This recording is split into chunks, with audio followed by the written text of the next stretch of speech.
Okay, so you figured out your niche, you figured out everything you need to figure out, but now it's time to actually make your book. Now, there's only one thing that you need to know, just one. The whole point of niche research isn't to find the niche, the most profitable niche and all of that. This is what you're actually looking for. You're trying to make the best book in the niche.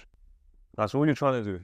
You're trying to make the best book in the niche, because if you're the best, you become the authority figure and you make the most amount of money in that niche. The reason you're trying to find supply and demand is supply so you can actually become the best, and demand so you can actually figure out if you can actually make money being the best. So we figured out that you pick the niche with demand so you can actually make money, and there's a low supply so you have a higher chance of being the best. But how do you become the best? Well, it's super simple. The first step is a little bit obvious. If you want to be better than all your competitors, guess what you have to do? You have to look at what they're doing. So if you can figure out what your competitors are doing, then you can figure out how you can be better than them. And how do you do that? So there's two things that you need to do when looking at your competitors. And the first one is reader experience. What do I mean by reader experience? This basically means how enjoyable is it to read your competitors' books? Now this is mostly visual. So what I like to do is I like to go on Amazon, look at my competitors. I'm going to copy their ASINs. If you don't know what an ASIN is is simply the number that Amazon associates with the book. So it might be something like B0536H, a random number like this. If you copy this number, this is basically the number that you can search for to find your competitors.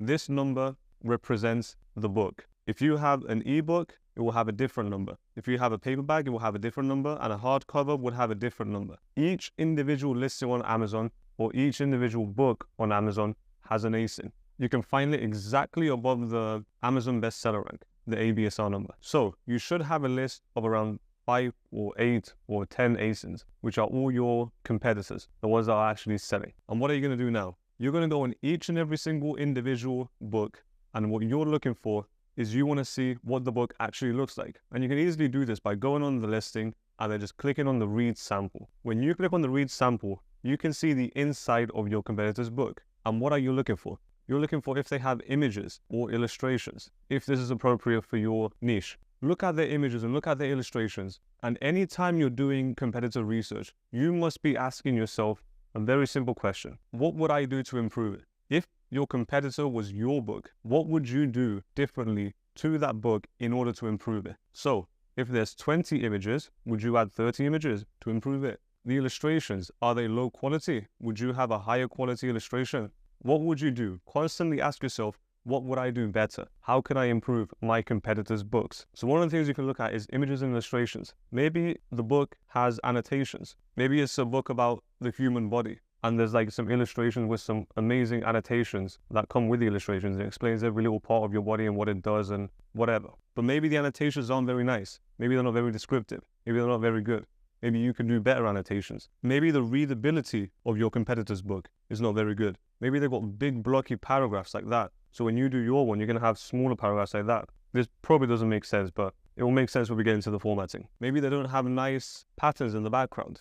Maybe you can make a little bit of a more visual book or an easy to read book or something that's going to make your book more enjoyable to read. So go in the look inside and look at what your competitors are actually doing, what their books actually look like. Now, if you're sure you're going to publish in this niche, you can even order your competitors' books and get them shipped to your house and look at them. That way you know exactly what it looks like inside. So that's about reader experience. But there's also one more thing that you can look at, and that's information. So what is the book actually talking about? And how do you find what it's talking about? Well, if you go on the read sample part of the book, all you have to do is look at the table of contents. If you look at the table of contents, this is going to give you so much information. It's going to give you all the chapter titles.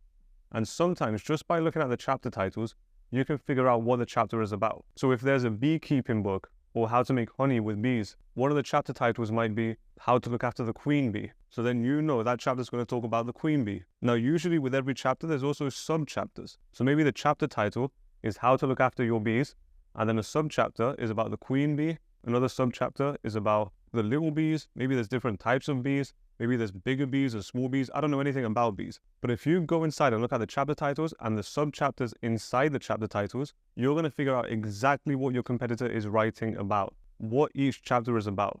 The whole goal of this is to extract as much information as possible about your competitors, because the more information you have about your competitors and the more you know about your competitors, the better of a book you can make that's going to destroy them. The whole point is to completely annihilate your competitors. It's not about making a book similar than them. It's about making a book that no one even wants to touch your competitors' books, because your one is the best. So by now, you know two main things. First, what your competitors' books look like and what your competitors are writing about.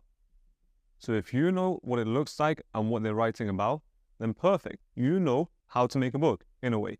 You know what you're going to write about, and you know what everyone else is making it look like, so you can make it look better. But that's not everything, because you want to make your book better than your competitors. And how do you figure out how to make it better? Well, you need to figure out what they're doing wrong. And who's going to tell you what they're doing wrong? It's not going to be you.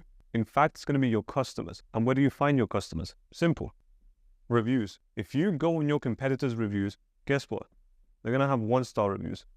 They're going to have 2-star reviews. They're going to have 3-star reviews. They're going to have 4-star reviews. And they're going to have 5-star reviews. What is the 1-star reviews going to talk about? The negatives. What is the 2-stars going to talk about? Negatives. 3-star, negatives, and positives. And the 4-star or 5-star are just positives. So you can go through every single competitor, look at all of their reviews, and find all the negative things people are talking about and all the positive things people are talking about. And guess what you're going to do? You're going to put the positives in your book, and then you're going to take the negatives and turn them into positives and put them in your book.